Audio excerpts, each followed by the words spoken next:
Ok. Bueno, como decía, somos poquitos. No sé si quieren, primero conversemos del control, si quieren conversar el control y si hay algo que no les parece justo. O quizás no sé. Es una oportunidad del momento ahora si quieren conversarlo. A mí, profe, me gustaría comentar que no tengo ninguna queja como del control en sí, pero me gustaría comentar que encuentro que no es un muy buen sistema el de entregar una pregunta y después entregar la otra. Como Eh, que, o sea, es sí, pésimo. sí, Yo no estoy de lo acuerdo. repito, no repito. O sea, ya yo con esto ayer fue muy interesante para todo el mundo, no solamente para ustedes. Porque en el fondo significa que hay que estar súper atento a dos veces al momento de enviar las preguntas y yo encuentro que se enreda todo. Hay dos posibilidades de que vaya mal en vez de una sola. Así que yo no lo repito. De hecho, les anticipo que el control 3 en ningún caso lo hago de nuevo así. Yo me las arreglaré con el coordinador docente de física, pero me niego. Es Ya, como... qué bueno que está de acuerdo porque O sea, yo sí, siempre estuve de acuerdo, pero como Felipe y Víctor decían de que en su sección dio buenos resultados y de hecho las notas del Control uno en la sección de ellos fueron excelentes. Entonces, Es que creo que, disculpa la interrupción, profe, sí. creo que la mejora de notas en esos casos va porque estilo como las preguntas están hechas para hacerse en una hora, como que el enfoque del alumno está en hacer esa pregunta.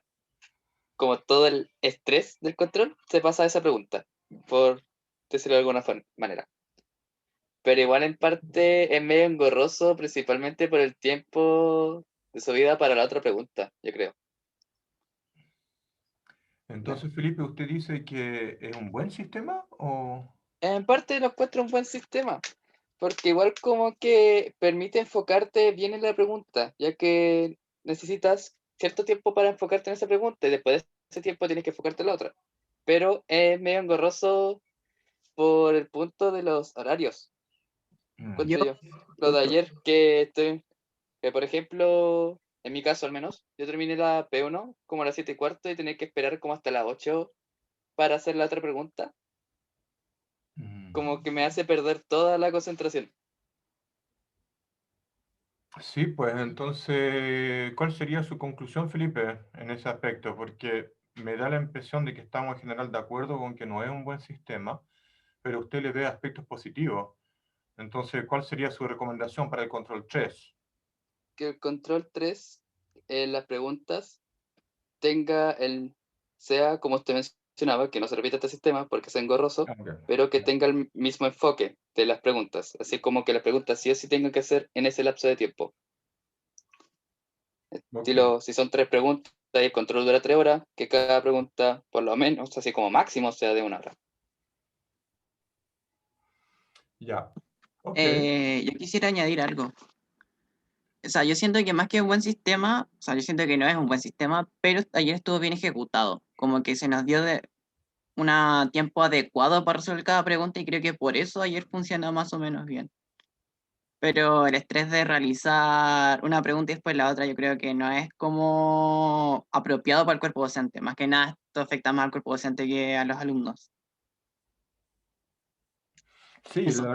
la verdad es que yo prefiero entregar la prueba de una y no, digamos, tener interrupciones entre medio. Es importante que se puedan concentrar y en ese aspecto creo que convergimos a que en general me parece que hay unanimidad de que para el control 3 no vamos a repetir las preguntas en diferido.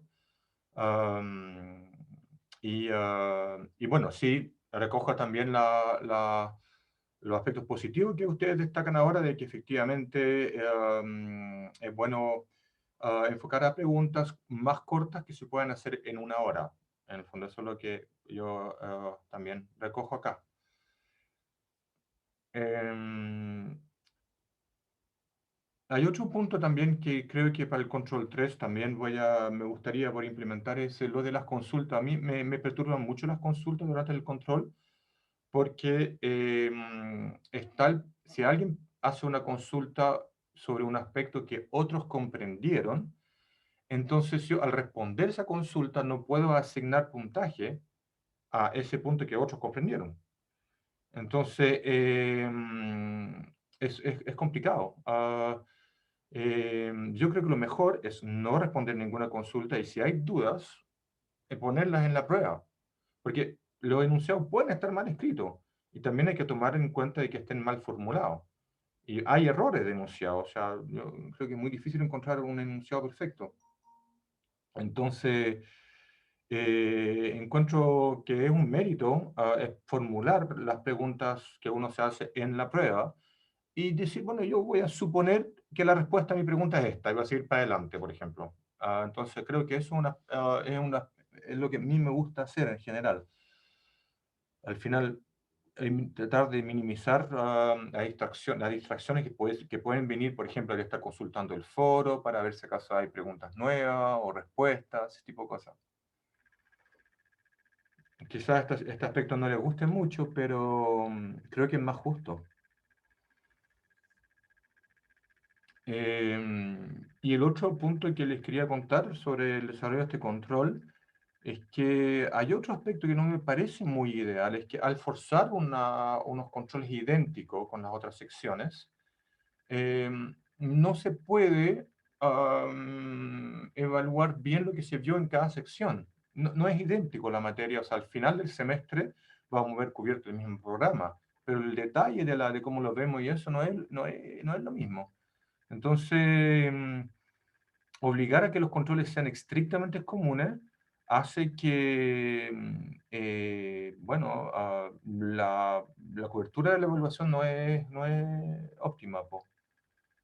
Entonces, ese otro aspecto que para el control 3 quisiera evitar, es decir, hacer un control con una componente común, por ejemplo, la mitad común, pero otra mitad más enfocada a lo que se ve en cada sección. Entonces ahí me topo un poco con las demandas que hicieron durante el paro, en que querían, al contrario, emparejar las secciones. Entonces, bueno, no saben qué hacer ahí. No sé si tienen más comentarios sobre el control antes de pasar a la materia. Profe, quisiera comentar respecto al problema que usted tiene con las preguntas.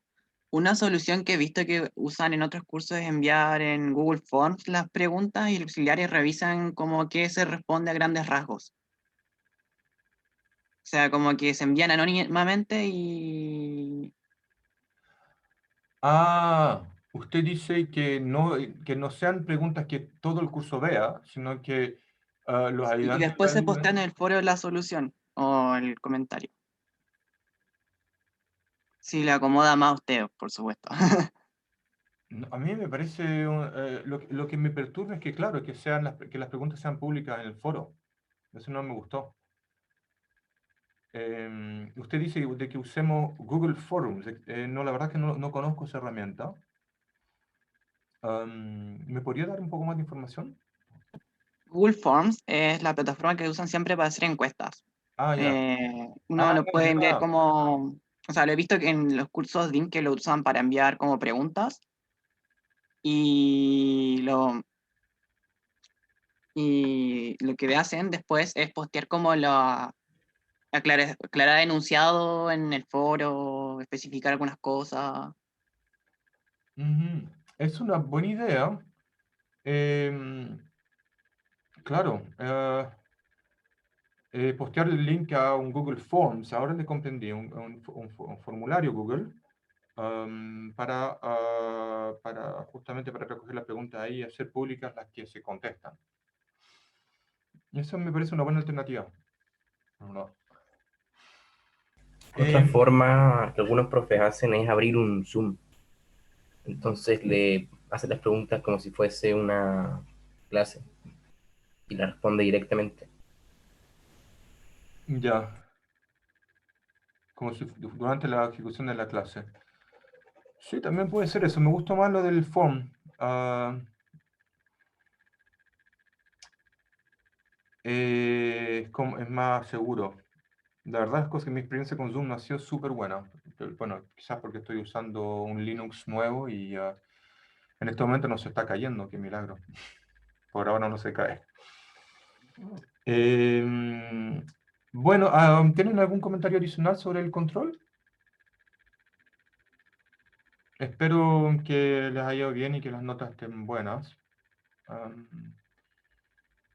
Y si no hay más comentarios, entonces vamos a pasar ahora a conversar de la materia que hemos visto desde el principio del paro. No me acuerdo bien, hace tiempo que fue eso.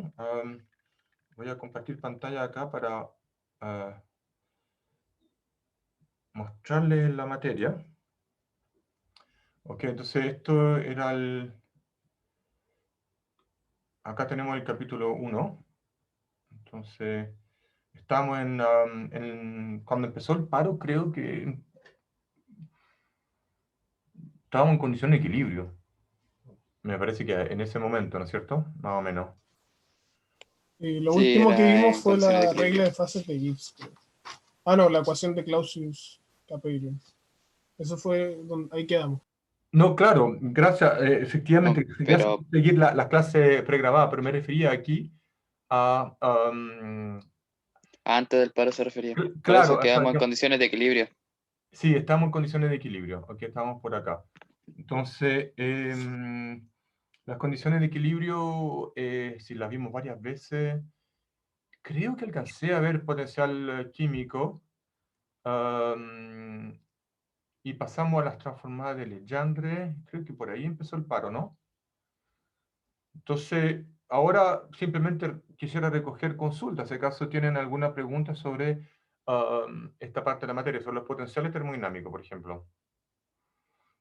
Entonces, acá vimos la entalpía, pasamos al ejemplo de entropía del gas ideal, vimos la energía libre.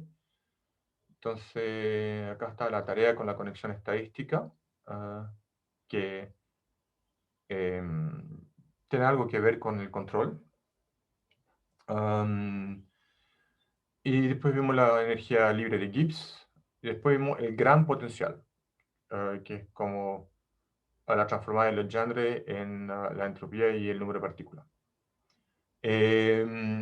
Entonces, después vimos las relaciones termodinámicas y las funciones homogéneas. Vimos que la energía es, bueno, esto entonces es el teorema de Euler, y lo aplicamos entonces a la energía como función homogénea de orden 1 para llegar a la relación de Euler para energía interna. Y usando esta relación de Euler y el diferencial de energía, que sería como la primera ley, si quieren, el D es el delta Q más el delta trabajo, el trabajo más el calor. Entonces, usando el diferencial de energía y esta relación, llegamos a la ecuación de Gibbs-Duhem, que implica que entonces que las variables de intensidad no son independientes. No sé si tienen preguntas sobre esta parte. Parece que no, entonces voy a seguir. Luego están las relaciones termodinámicas usando la igualdad de la segunda derivada. Y esto, bueno, es bien fome y árido. Es como transformación de variables en aplicar la termodinámica. Y un ejemplo de esto es la relación general que hay entre el calor específico a presión y volumen constante. Eso es algo que hice en clase y también está en Cala en este ejercicio. Es importante saber hacer esto. Digamos, por si acaso llegara a salir una relación de esta forma en el control chain. No me gusta esta materia, entonces, por lo menos a mí, de mi lado, no van a venir muchas preguntas sobre los trucos que hay en cálculo en varias variables, pero es importante saber hacerlo por si acaso apareciera una pregunta y quisieran poner desde las otras secciones, por ejemplo. Ok, entonces esto era para el capítulo 1 y ahora estamos entonces en el capítulo 2, que aplicaciones de esta teoría de termodinámica. Y vimos entonces primero equilibrio de reacciones. Entonces expliqué qué es lo que era una reacción generalizada y que la podemos escribir como en forma de en notación con los coeficientes estoquiométricos. Por favor, me interrumpen si hay algo que quisieran sobre lo cual elaborara. ¿Ok? Entonces, esto es una ecuación generalizada en que hacemos interactuar a especies. ¿Ok? Y usamos después... Profe, diga. yo tengo una pregunta de la parte anterior, que estudiando estaba viendo, vi un ejemplo con la disociación de una molécula diatómica ¿Ya? y como que no se cumple eh, la, el igual a cero, porque o por lo menos como lo entendí, me daba que la molécula diatómica daba coeficiente 1 y después me quedaba igual a menos 1 por una molécula monoatómica más 1 y la molécula y la otra parte de la molécula, ¿cierto? Después de que se disocia. Entonces no veo cómo eso se hace cero, porque me queda como menos 1 si es que sumo los coeficientes.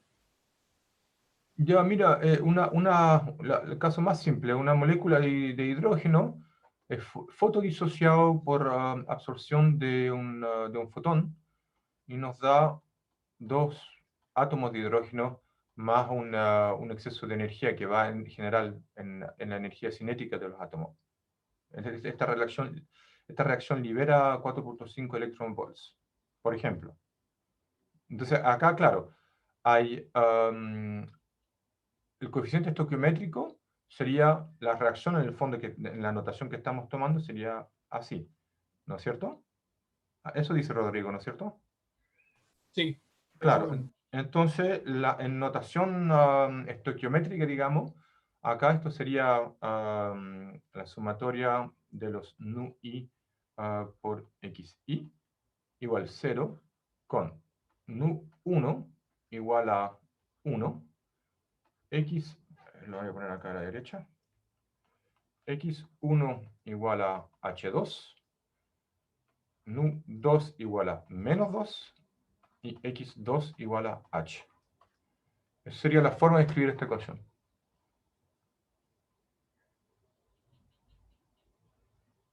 Ujú. ¿Ok? Es una Sí, manera de escribir lo mismo. En vez de ponerle la flechita le ponemos ni igual, ni en vez de poner productos dan reactantes, les ponemos signo estoquiométrico, un signo opuesto al coeficiente estoquiométrico. Pero es una notación alternativa a esta otra. Es una notación, nada más. ¿Ok? ya, ya. Entonces me había confundido yo entonces. Ok. Entonces, esa notación nos va a permitir escribir la ley de masa-acción. Y esta parte no es bien sutil de comprender. Es cómo pasamos entonces de esta notación a una ecuación a propiamente tal. ¿Ok? Entonces, el potencial a minimizar, bueno, la reacción la vamos a estudiar a temperatura y presión constante. Es decir, que tenemos una reacción que ocurre en un medio, pero el medio es mucho más grande que donde ocurre la reacción. ¿Ok? Entonces, ocurre una reacción química localmente y pasamos de hidrógeno molecular a hidrógeno atómico debido a irradiación, por ejemplo. Y esa reacción es exotérmica, entonces el exceso de energía va a ser absorbido por el baño térmico, lo que yo llamo el reservorio térmico. ¿Ok? Entonces, en la temperatura ambiente va a ser la misma antes y después. Vamos a tener temperatura y presión constante. El exceso de calor lo absorbe el medio y va a aumentar la entropía del medio, pero el medio es tan grande, tiene una capacidad calórica tan grande que el impacto en su temperatura es despreciable. ¿Ok? Entonces tenemos temperatura y presión constante y en esas condiciones el el potencial a usar es la función de Gibbs, en que tenemos que el diferencial depende entonces de la temperatura, la presión y el número de partículas. Y si estos son constantes, temperatura es constante, presión es constante, este potencial de Gibbs entonces simplemente es la sumatoria de los mu de n. ¿Ok? Entonces, la ecuación, propiamente tal que tenemos, es esta nomás, po, es dg igual 0. Entonces, tenemos que, esta es la ecuación que tenemos, dg es 0, y eso es la sumatoria de los mu a de na. Entonces, ¿cómo conectamos con la notación anterior? Con esta notación de acá, porque me refiero a esta generalización de las ecuaciones, perdón, esta generalización de las reacciones, ¿ok? La conectamos con la variación del número de partículas, y es lo que noto acá en las transparencias, de que la variación de dn1 a dn2 va como nu1 a nu2. La de dn2 a dn3 va como nu2 a nu3. La de n1 a na va como dn1 a dna. De manera que esta razón dna partido por dn1 es igual al coeficiente estoquiométrico. Esto es lo que quiero decir. dna partido por dn1 es nu a partido por nu1. Entonces, como el nu1 es común, se cancela y esta condición que tenemos, que es la minimización de la función de Gibbs, se escribe en términos de la ley de masa-acción. ¿Ok? Entonces, esto es la ecuación maestra que nos describe una reacción en general. Entonces, cuando ahora en lo que queda lo aplicamos al gas ideal, ¿ok? Y para aplicarlo al gas ideal necesitamos el potencial químico del gas ideal. Yo les había pedido estas tareas de calcular la entropía del gas ideal y el potencial químico del gas ideal. ¿Ok? Entonces, acá tenemos una expresión para el potencial químico y para la entropía que es relativo. Es relativo a un estado de referencia. También se puede calcular el valor absoluto, usando el logaritmo del número de estado accesible para la entropía. ¿Okay? Y así se saca efectivamente un valor exacto para el potencial químico. Pero esto es una materia un poco avanzada. Hace años lo solía hacer en este curso, pero es un poco tedioso. No es tan difícil, pero es harta matraca, entonces opté por dejarlo fuera. Y lo que sí deben comprender es que estas expresiones son compatibles con la expresión absoluta, pero acá tenemos una versión, un aspecto nomás de esa relación, relativo a un estado de referencia. ¿Okay? Se siguen cumpliendo las mismas expresiones con la fórmula absoluta, simplemente que hay que reemplazar el valor de ese estado de referencia en función de la cantidad básica, digo yo, de las constantes físicas como de las constituyentes del medio. Entonces, cuando tenemos una mezcla de varios gases ideales, hay una superposición de gases. Entonces, los gases ideales no interactúan entre ellos, solamente interactúan con el recipiente que los confina, ejerciendo presión sobre el recipiente. Entonces, cada uno ejerce su contribución. Hay una presión total, que es la sumatoria de las contribuciones de las presiones de cada especie. Y esas contribuciones de presión se llaman presiones parciales. ¿Ok? Entonces, profe, ¿sí? disculpe que lo interrumpa, es que Por tengo favor. una duda que también puede ser como una confusión de conceptos mía, pero tenía entendido que la presión era una magnitud intensiva y que una propiedad de las magnitudes intensivas era que no tenían aditividad. Entonces, como que me choca que estemos sumando presiones de distintas especies. Sí, buen punto, Rodrigo, con esa observación. La idea aquí es que la variable extensiva son proporcionales a el tamaño del sistema, es decir, la masa. Enfoquémonos en la masa. Que si yo tengo 2 veces la masa o sea, si yo considero un sistema con 2 veces la masa, entonces tengo 2 veces más cantidades extensivas. La presión es una cantidad intensiva, de manera que la presión con una masa o 2 veces la masa es la misma. ¿Ok? La mejor manera de verlo es tomo un sistema con una cierta masa total, lo divido en 2 y les pregunto cuál es el volumen de la mitad, bueno, la mitad del volumen, ¿ok? ¿Cuál es la presión en la mitad? La misma presión, ¿ok? Entonces, acá efectivamente tenemos una sumatoria de presiones, pero son cantidades distintas. Esto es la presión total, P, sería la presión que, ocurre en este gas. Es la fuerza por unidad de área que se ejerce sobre el recipiente que contiene el gas. Y a esta presión la podemos descomponer en la presión que contribuye cada una de las especies con su presión parcial. Pero están mezclados. No es que haya una mitad del gas que contenga una especie y la otra mitad otra especie. Están totalmente mezclados. ¿Okay? Entonces comprendo que es eso, que choque un poco con la propiedad de las variables intensivas, pero estas presiones son distintas que esta de acá. Son presiones parciales para cada una de las especies. Entonces la presión parcial se relaciona con la presión total a través de la fracción molar, que es el número relativo de cada una de las especies. ¿Okay? Es el número de partículas de la iésima especie relativo al número de partículas en total. Entonces una propiedad súper importante del potencial químico es que si yo evalúo el potencial químico a una cierta presión P, una cierta presión parcial P, y yo al sustituir esta presión, el PI, usando su definición acá, dentro de la ecuación 7, la expresión para el potencial químico, veo que el potencial químico a una cierta presión parcial PI lo puedo relacionar con una presión total, corrigiendo con este término que depende de la fracción molar.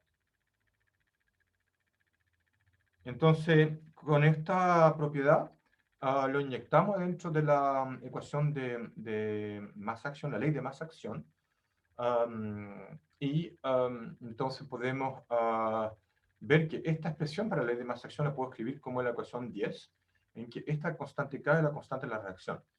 Okay. Yo también se lo había pedido de tarea, por favor háganlo si no lo hicieron. Y bueno, efectivamente esto me hubiese gustado controlarlo en el control 2, pero hubiese sido a costa de unificar los dos controles. Entonces, no sé si tienen preguntas sobre esta parte. Esta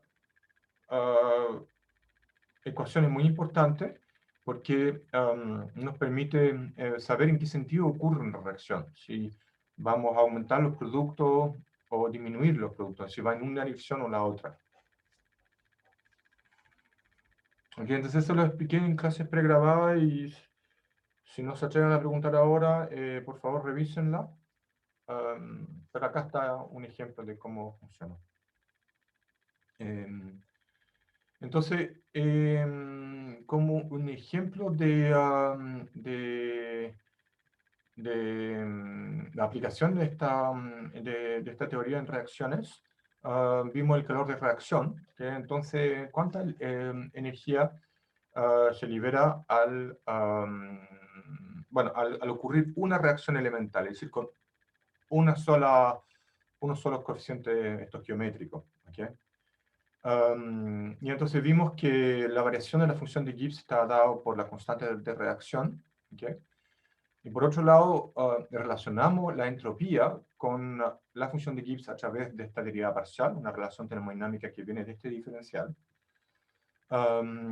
Y por lo tanto, como esto es una función de estado, yo puedo tomar la diferencia del S final menos el S inicial, que es el delta S. Y esta es una operación lineal, entonces la diferencia de entropía está dada por el gradiente de temperatura de la diferencia de función de Gibbs, que está dado por esta ecuación básica. Entonces, eso lo conectamos con el calor liberado, porque el calor liberado a presión constante es la diferencia de entalpías. Entonces, la diferencia de entalpía la podemos sacar usando esta expresión. ¿Okay? Entonces tenemos la relación entre H y G. ¿Okay? Y entonces el delta H va a ser menos T cuadrado de delta G. Y entonces el calor liberado es el que está dado por el delta G, que lo teníamos de la ecuación anterior acá. Esto es difícil de comprender y seguir. Entonces, comprendo que uno quede medio colgado a veces en termodinámica porque como que las cosas salen un poco mágicamente. Y la única manera de sacarlo bien es hacer el desarrollo ustedes mismos, yo creo. Traten de seguir estas tareas entonces. Ahí también digo de dónde saqué esta materia si lo quieren ver directamente, ¿okay? En el libro. Entonces con eso podemos sacar el calor liberado en una reacción termodinámica que ocurre entonces a temperatura y presión constante. Entonces con eso vimos un ejemplo de reacciones que es el equilibrio de fase. Entonces en el equilibrio de fase tenemos que aplicar las condiciones de equilibrio a cada fase entendida como un subsistema. Tenemos fases que interactúan y cada fase es un subsistema que interactúa con los otros subsistemas. ¿Okay? Entonces, acá tenemos el equilibrio total, el equilibrio térmico, por ejemplo, entre las distintas fases. Entonces tenemos el equilibrio térmico para la primera fase, o sea, la temperatura de la primera fase igual a la temperatura de la segunda igual a la décima fase, igual para el equilibrio mecánico, y la igualdad de los potenciales químicos para cada especie entre todas las fases. ¿Okay? Entonces esto es muy general, pero es una generalización de las condiciones de equilibrio. Nunca lo vamos a ver en su completa generalidad. Nosotros vamos a enfocarnos al caso de 3 fases máximo, que es gas, líquido y vapor, ¿no es cierto? O sea, perdón, gas, líquido y sólido. Pero acá entonces, si usamos esta formulación general, podemos ver que hay un cierto número de ecuaciones que podemos contar acá, un número total de ecuaciones que es P menos 1 por K más 2, okay, acá hay P menos 1 ecuación y acá hay K más 2 ecuaciones, son K más 2. Y todo eso nos permite entonces despejar las variables de estado del sistema para determinar el equilibrio. ¿Okay? Entonces, si el número de variables extensivas que caracteriza el sistema es K más 2 por P, entonces el número total de variables extensivas que está dado por los diferenciales de energía de cada subsistema. Entonces esas K más 2 por P variables están ligadas por estas P menos 1 por K más 2 ecuaciones. Y solamente entonces se pueden determinar independientemente solamente K más 2 variables, K es el número de especies, ¿no es cierto? Si en una sola especie, solamente yo puedo determinar 3 variables extensivas, nada más. ¿Ok? Y eso no depende del número de fases, eso es interesante. ¿Ok? Pero acá entonces tenemos una propiedad muy interesante que es que es bueno, la primera propiedad interesante es que el número de variables extensivas que caracteriza el sistema es independiente del número de fases. Y para cada fase, yo puedo construir sus variables intensivas tomando la razón de una variable extensiva con alguna otra variable que elija, que son proporcionales todas al tamaño del sistema porque son variables extensivas. ¿Okay? Entonces, podemos, por ejemplo, elegir una como el volumen o el número de partículas por fase. ¿Okay? Entonces, para cada subsistema, una de esas variables extensivas caracteriza el tamaño, y entonces el número de variables intensivo va a ser el número de variables extensivo menos ese tamaño de cada fase. Entonces, es decir, que para el número de variables intensiva va a ser el número de variables extensiva menos el tamaño de cada una de las fases, que es el número de fases. ¿Okay? El número de partículas en cada fase. Es decir, cuántas tengo el N1, N2, N3. Entonces son 3 variables extensivas que caracterizan el tamaño de cada una de las fases. Entonces, y esto es la regla de fase Gibbs. Hay que agregarle la posibilidad de que existan reacciones químicas. Las reacciones químicas, entonces, aumentan el número de ecuaciones porque yo tengo una ley de masa-acción para cada reacción. Entonces, una ecuación más. Entonces, el número de leyes de masa-acción está dado por el número de reacciones, y entonces eso sería la ley de fase de Gibbs en general. Normalmente vamos a usar el equilibrio de fases sin reacciones químicas. Esto de acá sería la formulación más general posible de la regla de fase Gibbs. Entonces, lo vimos con el agua. Acá entonces lo vimos para un solo gas, o sea, agua. Y entonces, si tenemos una sola fase, tenemos tres variables extensivas. ¿Okay? Por ejemplo, lo típico que tomamos para la energía es la entropía, el volumen y el número de partículas. Pero solamente dos variables intensivas, que sería, elijo una de estas de acá y tomo la razón con las otras. Entonces sería S dividido por N o V partido por N, el número de partículas normalmente. ¿Okay? Es lo que tomamos como indicador del tamaño del sistema. Son todas proporcionales al tamaño del sistema. Serían las variables intensivas que yo puedo construir en base a tres variables extensivas. Tengo tres variables extensivas y eso lo reduzco entonces a dos variables intensivas usando esa razón. Y las otras variables intensivas que típicamente se usan son la temperatura y la presión. Y uno diría, bueno, pero ¿y el potencial químico? Bueno, pero vimos de Gibbs-Duhem que están relacionados. Entonces, efectivamente, eso calza con la regla de fase Gibbs, que hay solamente dos variables intensivas. Entonces, si tenemos dos fases, por ejemplo, el equilibrio entre el líquido y gas, solamente podemos especificar una sola variable intensiva, ¿no es cierto? O sea, acá, si tengo P igual 2, ¿ok? Y teníamos tres variables extensivas, porque hay una sola especie, ¿ok? Entonces, vamos a tener una especie más 2 son tres variables extensivas menos dos fases, me queda una sola variable intensiva por especificar. Una sola variable intensiva con dos fases, que podría ser, por ejemplo, la temperatura, o la presión, o el potencial químico, pero yo solamente puedo elegir una sola. ¿Okay? Entonces, eso significa que en un diagrama de fase, presión, temperatura, la coexistencia de dos fases están dibujadas por líneas. Si yo puedo especificar una sola variable de la temperatura y la presión. Si yo te especifico la temperatura, leo la presión. Entonces, en un diagrama de fase, estas líneas son las coexistencias de fase. En el interior de las líneas, entonces, hay una sola fase. Y si hay tres fases en equilibrio, eso puede ocurrir, pero no puedo especificar nada. Existe solamente en un puro punto, que es el punto triple para el agua. ¿Okay? Acá una propiedad importante de comprender aquí es que si yo en este diagrama tomo un punto cualquiera, entonces fijo acá una temperatura y una presión en este punto, por ejemplo, acá me fijo aquí nomás, tengo la temperatura y la presión fija, entonces el sistema va a estar en el estado de equilibrio que minimice la función de Gibbs. Y la función de Gibbs es esta expresión de acá, que es mu n, ¿ok? A temperatura y presión constante. Tengo que minimizar esto. Yo, para minimizar eso, necesito poner todas las especies NI en el MUI que tenga, en el potencial químico más bajo. ¿Okay? Aquí tengo tres fases posibles.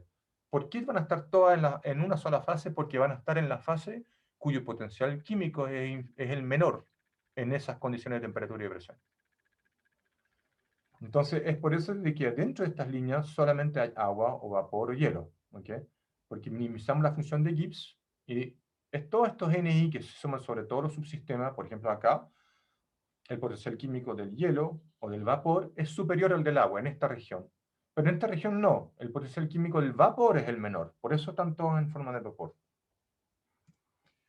Entonces, después vi la ecuación de Clausius-Clapeyron, que nos permite describir esta forma de la curva. ¿Okay? Entonces, usamos la igualdad de los potenciales químicos en la curva. ¿Okay? El mu líquido tiene que ser igual al mu vapor, en la coexistencia líquido-vapor. Por lo tanto, los diferenciales deben ser iguales.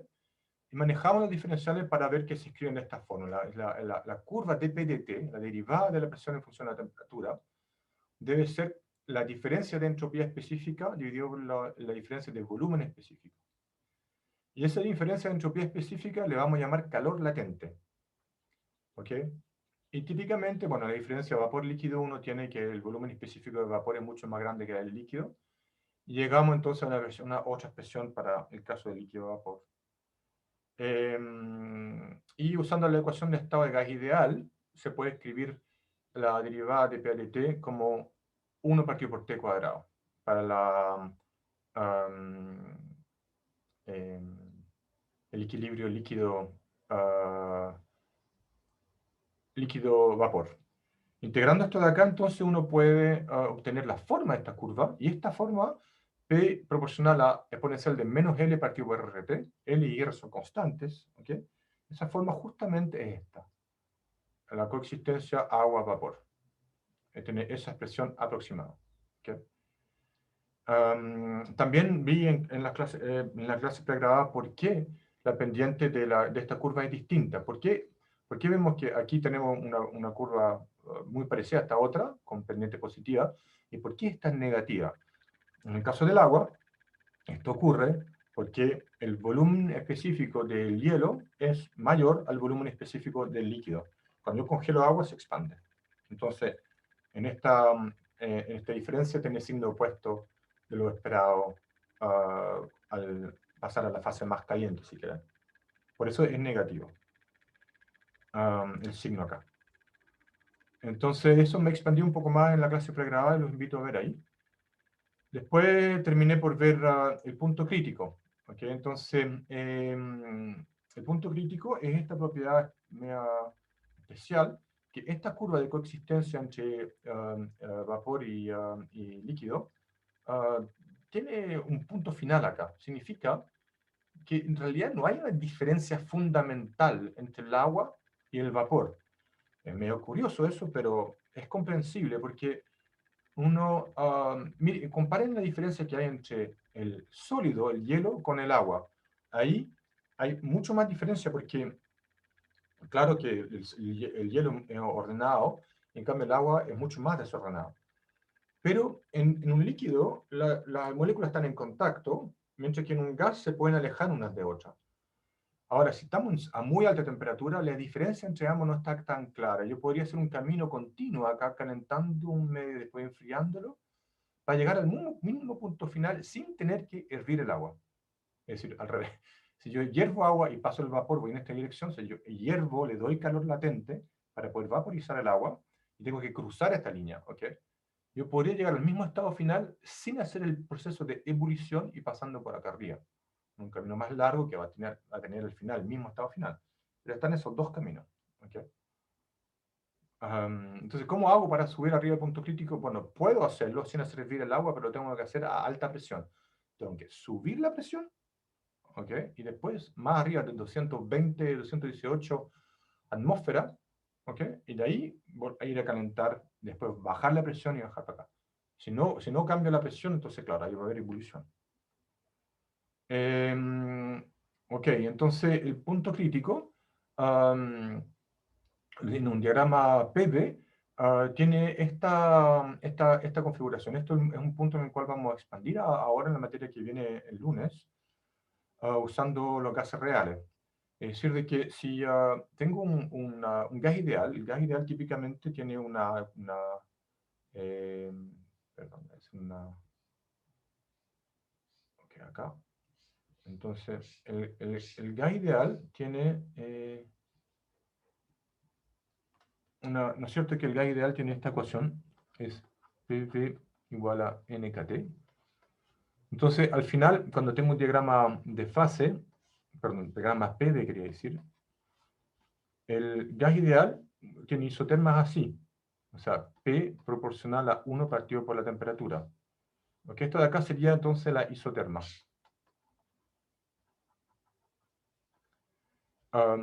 Pero a medida que voy enfriando el gas, ocurre condensación, ¿no es cierto? Entonces, imaginemos que estoy en un punto del diagrama de fase, aquí. Imaginemos que voy a comprimir a ver cómo lo podría hacer acá. Voy a comprimir un vapor. Voy a comprimir vapor, entonces estoy aquí, y voy a aumentar su presión. Estoy en un punto acá del vapor y voy a reducir su volumen aumentando su presión hasta llegar al punto de coexistencia de fase. ¿Okay? Entonces, ¿qué ocurre entonces? Voy a partir de un caso con temperatura inferior, voy a entonces comprimir hasta llegar al punto en que estoy en la coexistencia de fase. O sea, esto de acá es a una temperatura T2 inferior a T1. Esto de acá sería T1. ¿Okay? Y entonces voy reduciendo me salió muy plano. Voy a...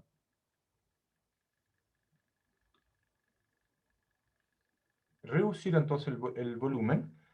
A ver.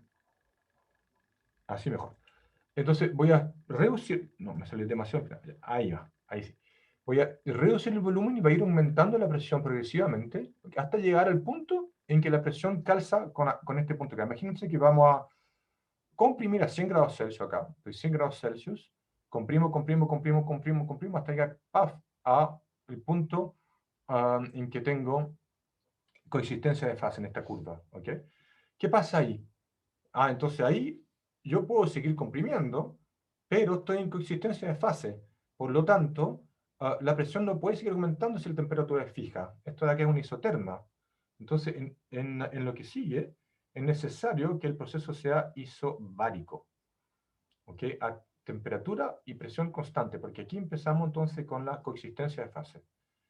Hasta llegar a el final de la coexistencia de fase, donde yo pasé todo el vapor a líquido. ¿Ok? Entonces, en esto de acá, tengo el proceso de condensación. Y una vez que todo es líquido, entonces ahí salgo de la coexistencia y puedo volver a cambiar la presión, pero es un líquido, entonces la compresión resulta en grandes aumentos de la presión. ¿Ok? Entonces, al final lo que tenemos son curvas que tienen esta pinta. Hay una región donde se juntan toda esta región de coexistencia de fase, de la región de condensación, y hay una curva crítica, que es la del punto crítico aquí, donde la derivada se anula. Claro, donde empieza a anularse la derivada. A ver si me veo un poco mejor. Está difícil dibujar. Así. Entonces acá tengo una derivada 0, y ese punto de acá, esta curva de acá corresponde a la temperatura crítica, que es la temperatura del punto crítico. Entonces, inferior a este punto crítico, hay una transición de fase, y yo al comprimir voy a llegar a condensar un momento dado, va a empezar a condensarse gotita dentro del vapor, hasta que todo el vapor se transformó en líquido, salgo de la consistencia y la compresibilidad es, digamos, es muy difícil comprimir agua, y por eso que la pendiente está empinada. Entonces, esto es para explicar este punto crítico. Vamos a volver sobre este punto y cómo calcular esta región de coexistencia de fase, que es muy importante en los diseños de la máquina de vapor, con lo cual vamos a terminar estas aplicaciones de la termodinámica. Entonces, después vi aplicaciones. Entonces, vi el ejemplo de la presión osmótica. Mira, podría verles la ley de Raoul también como un ejemplo de equilibrio de fase. Creo que sería una buena idea verlo. El lunes entonces voy a ver la ley de Raoul. La ley de Raoul es cómo cambia el punto de ebullición de agua con sal. Cuando yo le agrego agua a la olla, perdón, cuando le agrego, disculpen, cuando le agrego sal a una olla de agua, el punto de ebullición cambia, y es con esta ley podemos estimar ese cambio en punto de ebullición. Entonces, ahora lo que tenemos que empezar a ver entonces es gases reales. No sé si como mejor esto de acá yo creo que lo dejo para el lunes. A no ser de que tengan algunas consultas, vamos a dejar entonces la clase hasta acá. Muy bien, entonces mejor sigo el lunes. Y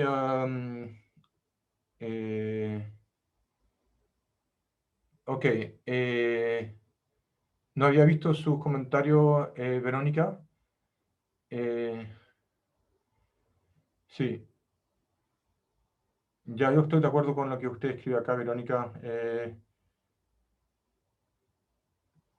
Sí, entonces eso ya lo conversamos y estamos todos de acuerdo con el punto de que el próximo control no va con este formato.